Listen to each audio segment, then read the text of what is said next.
that preserves our history while looking forward, inviting locals and visitors to experience its charm for generations to come.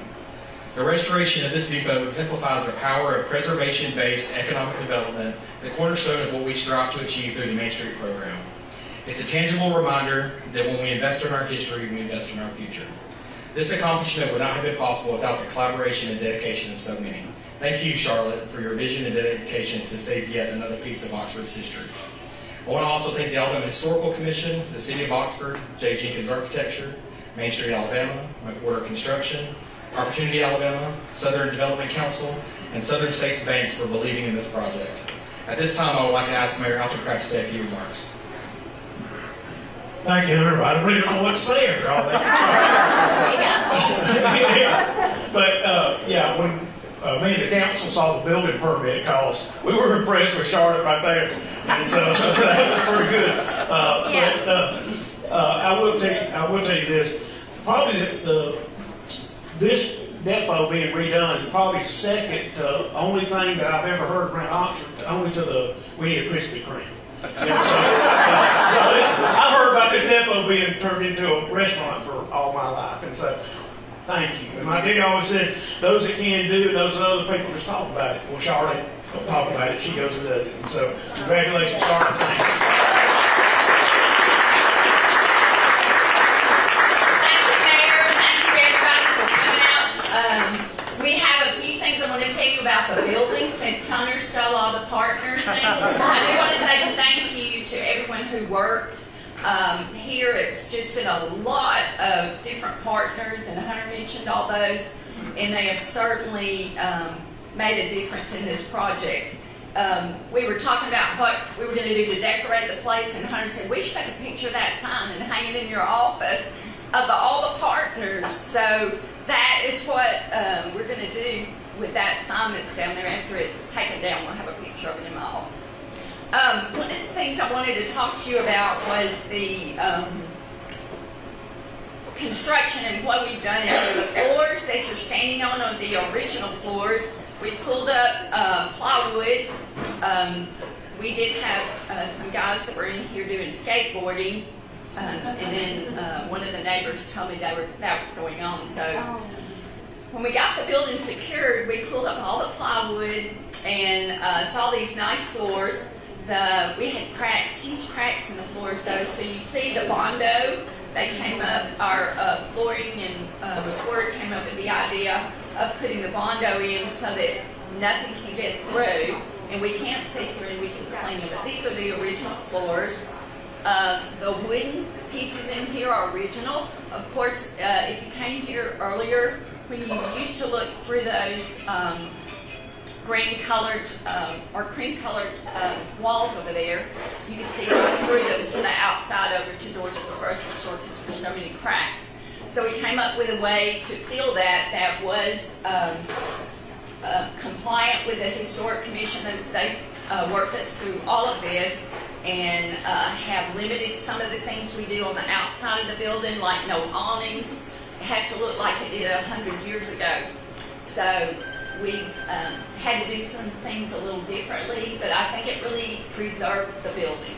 So we did add on a kitchen on this end. There was for whatever reason back in the day, and I think Jay Jenkins may know, he's here. He talked at one time about what we were doing with the kitchen, and we had to raise it up so it would be level because it was dropped down. Like you'll notice, this end of the building is dropped down for the ticket windows.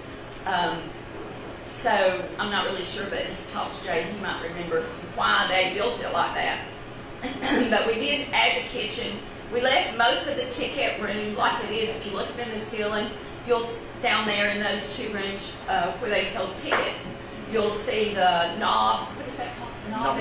Knob and tube. They saved it. It's up in the ceiling. Of course, it's not working because our building code officials, so we can't use that anymore, of course. But we do have some nice new lights. But we wanted to save that so you can see it. And then we also have some pretty floors down there. So there was some different flooring in that area versus this area. This is where actual freight was, where the wagons would come up and load in the train area. on the other side. So we did say some things about the building. If you have questions, you can talk to any of those partners that are here. They've all been, a part of this. The tables in here were made by a little girl from, I think she lives in Chocolate. But anyway, she made all these tables with barnwood that she had. So if you notice that they're, a little rough hewn, I thought they would look good in the front area. So that's why we have these tables. One of the things to note is the large area we have outside, the decking area on both sides. So we do have seating out there. In here, total seating capacity is going to be between 80 and 90 people. So, but in the spring and summer, we'll have seating out there as well. We do have the menu that we left if you wanted to look at the menu and see what kinds of things we'll be serving in here. Today, we have samples for you in 3 different places. We already had another thing we had was some of our drinks. We did get our health department license yesterday. So we are good to go. Tomorrow, we'll be serving the public.